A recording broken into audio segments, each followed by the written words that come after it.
Okay, so today I'm going to be interviewing Mr. Harjeet Singh Makkar, the founder of DSG, and also my boss. Now, DSG has such a big community in India, but nobody actually knows the story behind how it all started. So, the first question I want to ask you is what introduced you to motorbiking and riding gear? So basically, Pune was the basic headquarters for motocross in the country. The racing culture started in Pune with the supercross happening in the Jawaharlal Nehru Stadium in Sarasbat, and all of us used to go and watch these riders. So then all these foreign riders used to come to do supercross. Supercross was like stadium motocross, and we all wanted to ride. And that time, Sham Kothari was my guru, who was also riding. So we never knew what riding gear was. We basically used to just wear any shoes or any jacket and we were riding. So when we saw the foreign riders ride with riding gear, which was, for that sport, for that thing to protect you. So we asked them after the event, can you sell your products to us? So with their old, sweaty, oversized gear we used to buy, and that is how our first exposure to riding gear was, and that is what we started. Then Sham, once he saw me racing, he got me my first pair of boots of my size, and that is where riding gear actually started for me in my mind. Okay, so this was when you were much younger, in your About I was teenage. 18 years old. Okay, so when did DSG come in? So this idea of I never thought that I would one day have my own brand and I would start riding gear. And I was basically, my dad had a small business in Nanapet, and that is our exposure to everything. But we did a lot of buying and selling of superbikes. That time, superbikes was not being able to, you could not procure a superbike. So we used to buy second-hand bikes and sell it. Our name got famous in the area of superbikes. So we were approached by Aditya Chopra for the movie Dhoom. We started doing, thinking about what the process should be, what riding gear should be, what should John wear, what should this thing. And then with Anaita Adajania, who's the, she does all the outfits for the thing. So Right. together we went and bought riding gear from Singapore. Okay, And that is where the exposure, and that was just a spark in my mind. okay. So this is DreamBikes you're talking about, right? No, this is DSG, a spark for DSG. But now you want to know about how DreamBikes happen? I can tell you how what happened with DreamBikes. I mean, we've got the DHOOM bike behind us, so let's So talk. yeah, so we were approached by the director and John. John is actually a friend of a common friend, and they met me and says that we are trying to make this movie on bikes. They had no clue, zero clue as to what the Superbike is, what they were going to do, how they were going to shoot, nothing. So then when we sat with them and we explained to them what should be done, they were amazed that somebody in India could help them shoot a movie like this. We spoke with Adi Chopra, and in about 1 hour he had given us the order to procure the bikes and then do the logistics also. Basically give logistical support to shoot the entire movie for the bike period. Then he asked me, okay, now I need to give you a check. So there's always DreamBikes was always in my mind. So I said, okay, name it out to DreamBikes. And that's how DreamBikes came about. So this was before the company was actually established. Actually formed. Then we came to Pune and then we formed the company. Okay, We kept the check for about 15 days before we could cash it. okay. That I'm assuming this is around 2004, is 2001. 2001, the first DHOOM movie. Yeah. Okay. No, 2001 is when we got the money, and 2002 is we shot. Then we were shooting for Dhoom, and John had an accident, little bit of a this thing issue where one of his things were torn, his helmet was not working, and then we had a fire sequence. There was a big fire sequence song where there was a huge fire, and half the bikes and half the gear got burnt. The next day we had to shoot on the expressway. And expressway was about to start. Expressway had not started. So we had taken sections on the expressway where we could shoot that our sequences. And that was the only day. So I sat on a flight in the night, went to Singapore, and by the morning I was back with the gear so that we could shoot in the morning. And that is when I decided that it should not be a fight to have riding gear, and I'll start a company and I'll start procuring riding gear in the country. And as soon as I finished Dhoom 2, I started DHG. Okay. That is Dream Spotting Gear. Okay, so tell us some more fun moments about the filming of the Dhoom movie. So we actually did not know what we were getting into. We were also, this is our first movie, first understanding of Bollywood and all that. And we thought that these guys could, ride the bikes. And we realized that none of them could ride bikes. None of them. Even the actors, Uday, Abhishek, none. Only John knew how to ride a bike. Rest, nobody knew how to bike. So every night, till 3, 4 o'clock in the night, we were teaching them in Bandra how to ride a bike. At least start the bike and ride a bike. And that is how they could do their shots with their face on. Rest the shots have been done by us only. John gave his own shots. The funny part is, let me explain to you, is that our involvement for the movie was only to do the supply the bikes and give the logistical support for the shoot. The first day of shoot in Kharghar. Okay, so we are all very eager because we had also not seen a shoot. We are all eager to watch what these guys are doing. We started the shoot at 9 in the morning. By 5 o'clock, there not one shot had been taken because the riders that they got had dropped all the bikes. And it was, suits was so hot. They didn't know what was doing. They didn't know how to wear the suits. They were dying inside. At 5 o'clock, the director comes up and says, how can we save the day? Can you all guys just give one, a few shots so that we save the day? Because each day at that time, 25 years cost about 15 lakhs a day to shoot. 15 lakhs today will be 1.5 crores to shoot, that kind of stuff. So I said, okay, fine, let us try it. So all of us, including me and my team, we got into the gear and we shot. We finished all the shots for the day. And then onwards, all the action direction parts were done by DreamBikes and their team. After that, I saw some shots that they were doing wrong. They had no concept that this shot could be done like this. Stupid things they're doing. I said, okay, I'm not enjoying this. Can I see it from back of the camera? Where that screen is there, where they see. I sat behind and maybe made sure that the shot was taken properly. Like in Goa, at one time, the shot was being taken. I just did not enjoy what was going on. So I made them reshoot that and we shot till, it was sundown. So then I became a sort of a small director also in the whole thing. The first still part of the movie was about how they catch one of the bikes after their, the stealing event. They catch one of the bikes and they can't figure out how these bikes are so powerful and why they always eluding the police. So the shot that they said, the dialogue that they written was, "इसमें extra हमने clutch plate लगाया है." We all started laughing.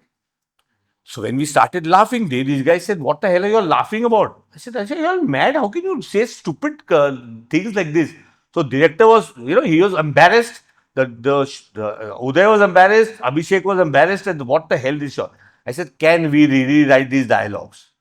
You want to rewrite dialogues? What the hell do you all think?" I said, "No, fine. Can we do that?" So then we were, a deodorant. There was a deodorant called Fa. That was the only deodorant available at that time. So we went and bought Fa cans. We painted the Fa cans with NOS. We put them on the bike. We put a tube out and we put one little switch over there. And then we said, इस गाड़ी में नॉस लगा है. ये नॉस जब भी चालू करते हैं तो ये फास्ट हो जाती है. And that is how it's become powerful. So we also wrote one of the first dialogues of the movie. Okay. we made them write that also. Okay. And that is how the people understood why the bikes are powerful. That kind of stuff. Okay. Then one day the director one day thought that he'll teach us a lesson because we were getting bigger than him. There was a small fire sequence. He made the fire so much, we'll get scared. So my boys went through the fire. One guy's leg got burnt, and all the bikes got burned that night. Oh. And then we had to shoot in 2 more days. Now, to repaint the bikes, get the stickering done, get the things back to this thing is impossible in 2 days. Right. So we hired a team of like 20 mechanics from Pune who sat with us day and night, and we got the bikes ready so we could shoot. Okay. So these are some of the things that we had fun with. So you and your crew were the stuntmen, directors, and script writers for the movie. Little bit director. Yeah. Let's not take it away from them. The directors were great guys. They were good friends. Little bit. We helped them refine the part of the movie. Right.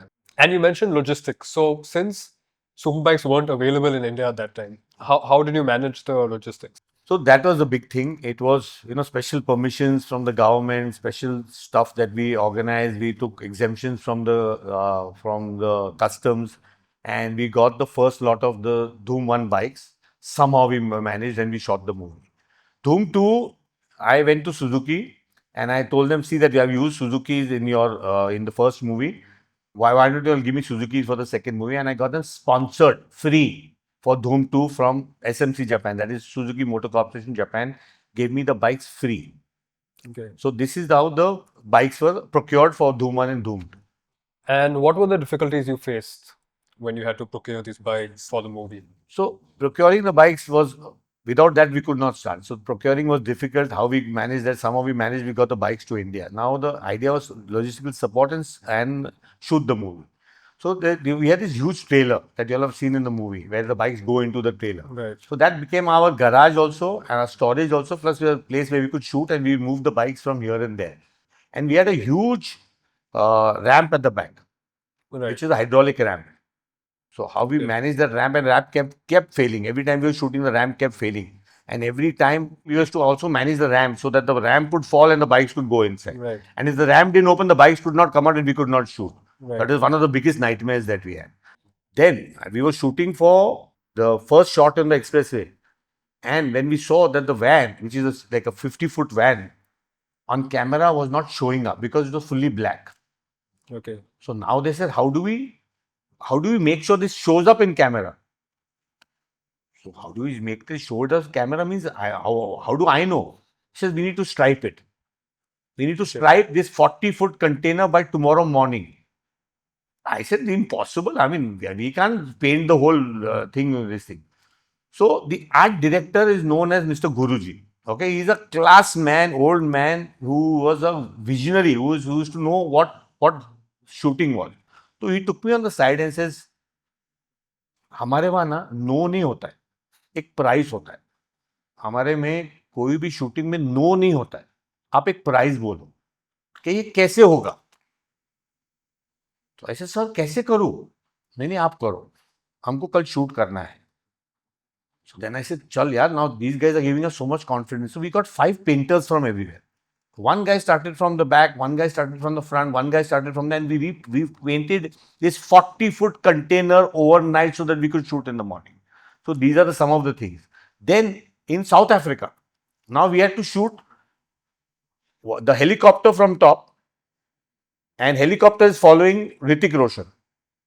Right. Now all this could be done by drone now.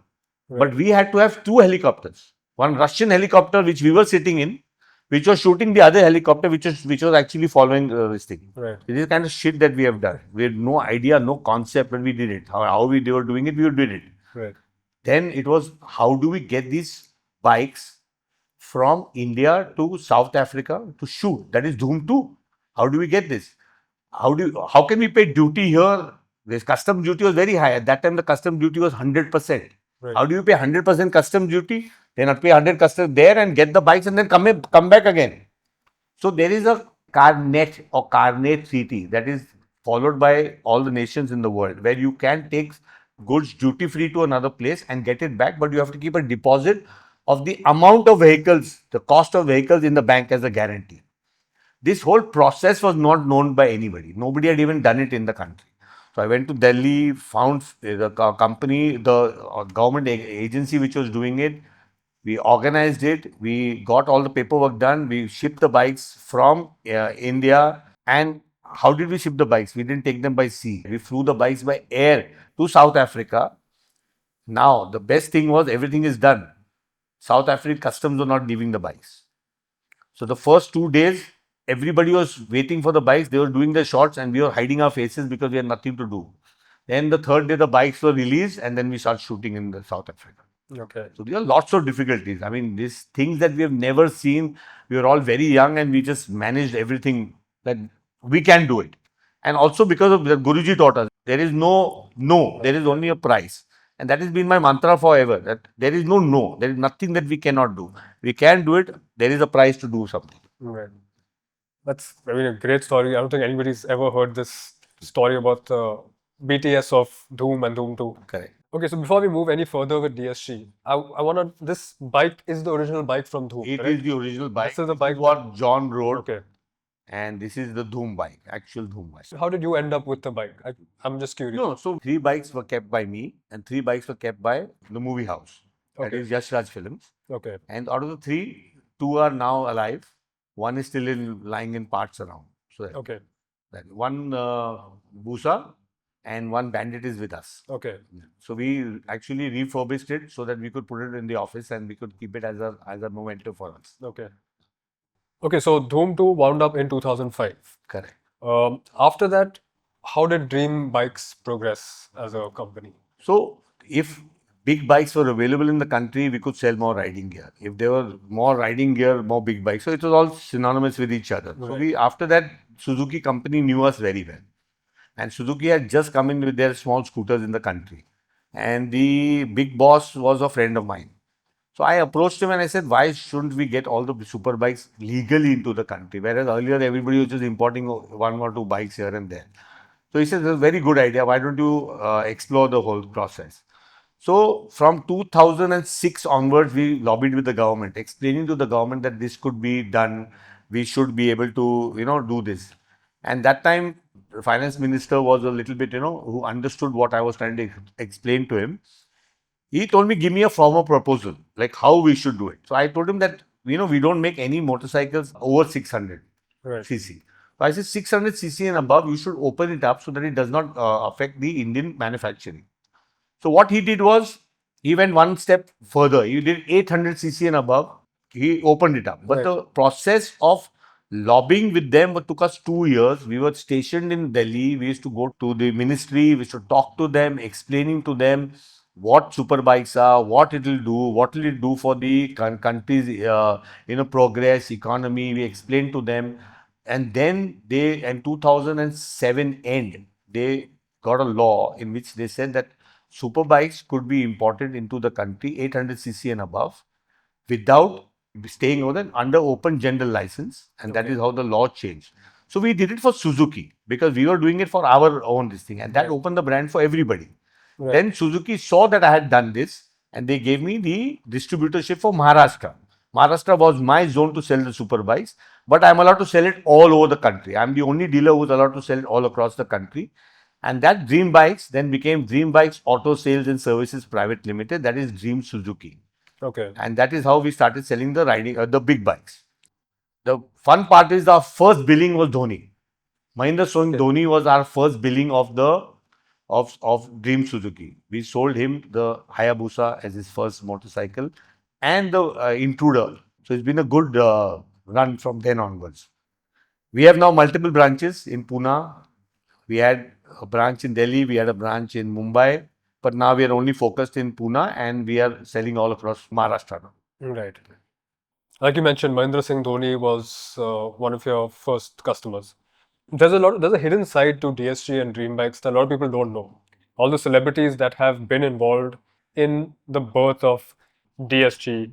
Is there anybody else that is well known in the industry that you want to mention? John has always been with us. John has always been using our gear. Right. Then Shikhar Dhawan also we built to. Salman Khan also we built to. Salman Khan, all his first bikes were given by us. So the industry knew DreamBikes as the Superbikes place. If guys wanted anything, they used to talk to us about Superbikes. Okay. And DSG also, because we were the first brand, nobody knew what riding gear. So if they wanted riding gear, they used to come to us. Right. That is Right. That's how it happened. Okay. So Dream Sporting was the first brand in India to start. It is. Right? It is the pioneer. It is the first to understand riding gear. It is first to basically make people aware that you need riding gear to save yourself from a big bike. What about Alpinestars? I believe you all had a partnership with Alpinestars. So, as we had used Alpinestar is one of the biggest brands, one of the top brands of the world, and we had used all their riding gear in Dhoom 1 Okay. because that was the best available. So we had Right. got that. It was the best available that time, and John looked good in it. And when we saw that the entire movie was shot with Alpinestars, we approached Alpinestars, Okay. saying that, see guys, we made this movie. We've given you so much of importance. How about giving us your gear to sell in the country? And that is how we got the distributorship for India. Okay. Yeah. So now you're no longer tied up with Alpinestars. So No, so basically, it was a 20-year learning curve with them. We Right. understood the nuance, we understood the fabrics, we understood what it meant to have riding gear, how is the production facilities, how is the things are made, what are the standards, what are these things. We've understood that, and we always wanted to give India a brand, the quality of Alpinestars with the price of India. And Right. that is why DSG had to come in. The COVID period, we had when we had a lot of time to think, we said, let's get a brand back, and we started production in India. So Alpinestars basically help you understand international standards. Absolutely. Alpinestars is what is basically they have held our hand and taken us to a level where we can launch something like that in India with DHG. So like you mentioned, COVID time is when everything changed for DSG. In what way did it change? So basically, we had a lot of free time. So fortunately, Amol had joined me. Amol himself is a fantastic rider. He's our company CEO, Right. Amol Talpade, and he has just joined us before 2-3 years before COVID. And we were just basically getting our steps back. We're trying to figure out Alpinestar at that pricing after getting it and paying import duties and all. It becomes a very high-end niche brand where very few people can afford in the country. So we said, let's figure out how we can get all these products in India at that quality. And so we tried to see if we could make one jacket. And then when we took maybe 65, I think, prototypes were made before we could make our first jacket. Okay. And then that is when the first jacket was made. Okay. And So then that started a process of made in India. right. So COVID time is when DSG completely converted into made in Converted India. itself. And then we said that like we don't need Alpinestars anymore. Right. And then we sweet bye-bye to them. Nothing bad. We had a very nice chat and explained to them that we don't see any future of such expensive riding gear in the country, and that it's not profitable anymore. Yeah. India is a very price sensitive market. Very price sensitive. What about your protectors? Now I've heard that DSG manufactures their own protectors and is the only brand in India doing that. So when we wanted to go to the made in India concept, we wanted to make sure that we were not relying on anything imported.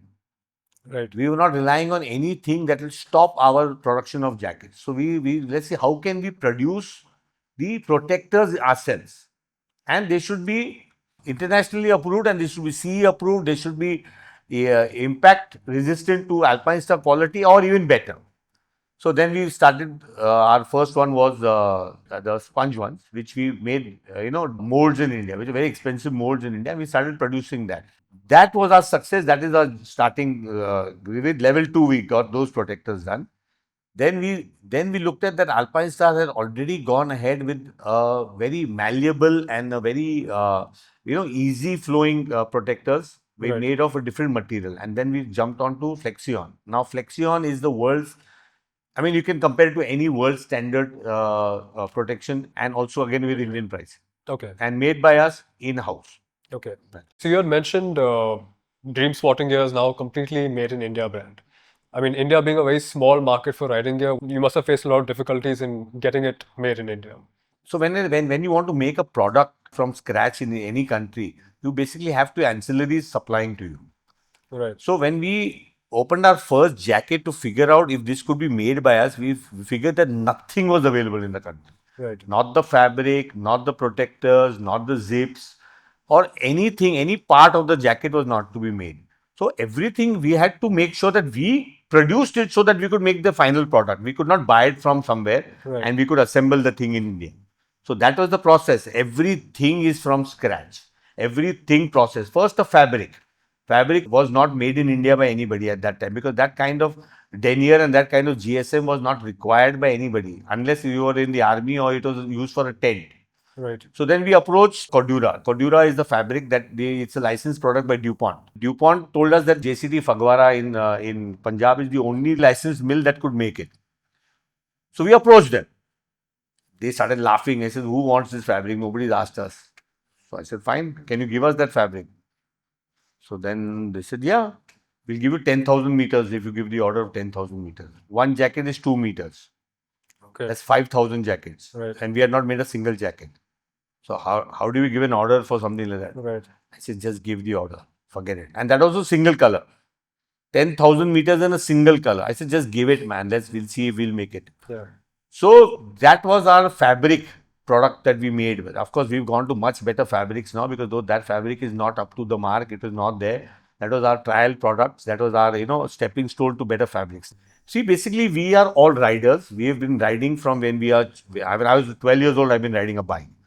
So we've been riding bikes. We are riders who make for riders. We understand the safety. We understand we cannot compromise even slightly so that the rider safety is this thing. So that is what we have done.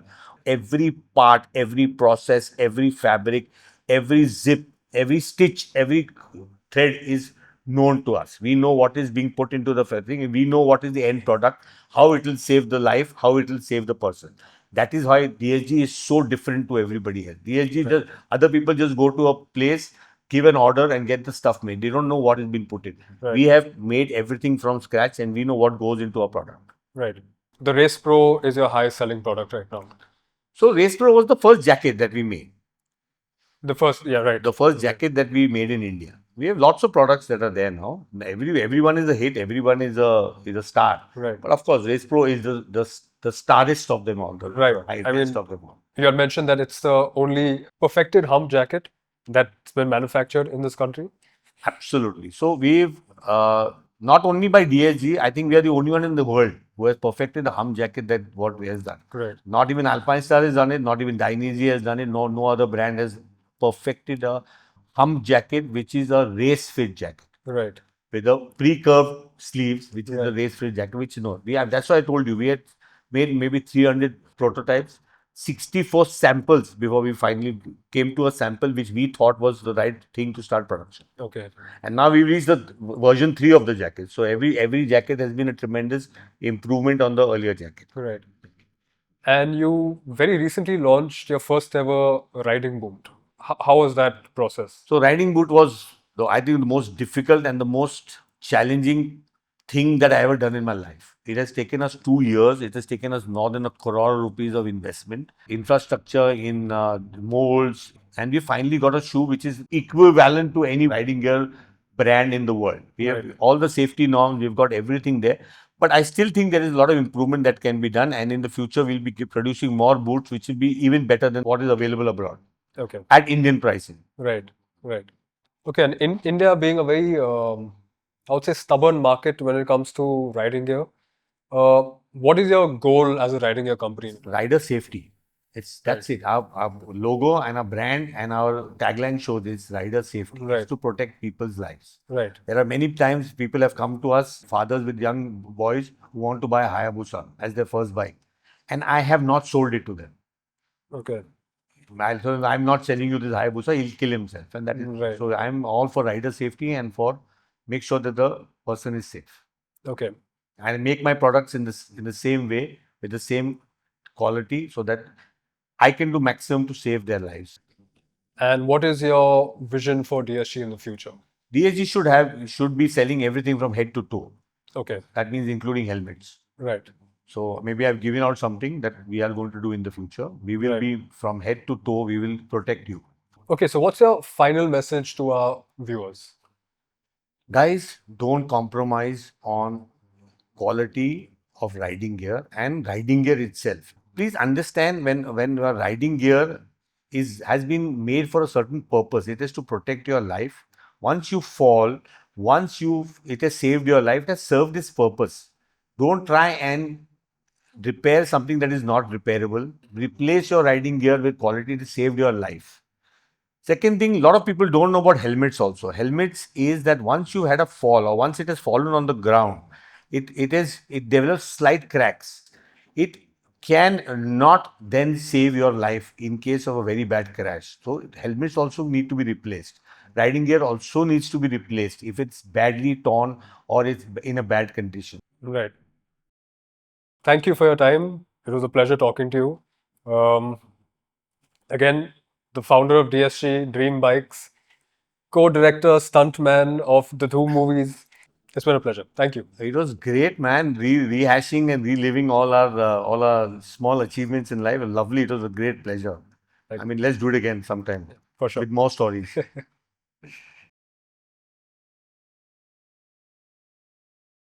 So, what is the scariest moment you had on a superbike? Okay, so it was not riding a bike, but sitting behind a bike. That was the most scariest thing. So we had gone to see the MotoGP in Malaysia, and it was my birthday. So Alpinestars figured out that it was my birthday and they tried to give me a gift. The gift was that I will sit behind a MotoGP rider who will ride around the MotoGP track at MotoGP speed for one lap. For the first time, I found it was damn interesting. I thought, what a great idea, what a great thing. Then the night it dawned on me that I'm going to sit behind a guy who's a MotoGP rider who's going to ride at MotoGP speed on the track. And I shat a load. That time I actually shat. I said, now this is not something I'm doing. So in the morning, I've never had Red Bull in my life. I had 2 Red Bulls, thinking that I will now get. So they have a blood pressure test. They have your heart test, everything before they put you on the bike. They do a complete. And I said, I will fail this test and I'll be out. I don't want to do this. I didn't fail the test. There were 9 people who were there for this event. It is done by Alpinestars, Marlboro, and Ducati. This is done by them as an event, and it is done at the MotoGP track only for VIPs. Fine. Then they do a 1-hour training. They explain to you how to sit on the bike. I was finished by the end of this thing. Then this lady, the French lady who was organizing this whole ride, she comes up and asks me, what do you do? I said, I'm the Alpinestars distributor for India. So how do you rate yourself? I said, like a 5 on 10. I didn't want to be this thing as a rider. So we sat on this bike. So this dude, he's an ex-MotoGP rider. He lifts the bike. As soon as we go lifts the bike, he releases it into the first corner with me. He finishes the whole lap. He finishes with a stoppie and he stops the bike. Now, my legs had become jelly. I could not get off that bike because I was finished. 2 people had to pick me up from the bike. Then that lady came and asked me, what happened? I said, are you mad? Then she hugged me and then some blood came into me. And that is why I could walk after that. So if you give me even a 2 crore rupees just not to do the ride again, I will never do it. Then he asked me, then he tells me, what do you do? The rider himself asked me, do you know you're a rider yourself? He says, if you close your eyes, we both will fall. Do not close your eyes like when we do a roller coaster. Right. You cannot close your eyes Right. because when he goes into the corner, I have to go with him. Right. I have to go down in the corner with him. Right. If I close my eyes, I stay, the bike will fall. Right. So I had to relive every moment. Every corner I was seeing where we were going down, we were going up, going down. He finished that lap in 1 minute 60 seconds, and the lap that they normally do with a single rider is in 1 minute 30 seconds. In 30 seconds more, he took me around that lap. That is the most scariest thing in my life. Wow.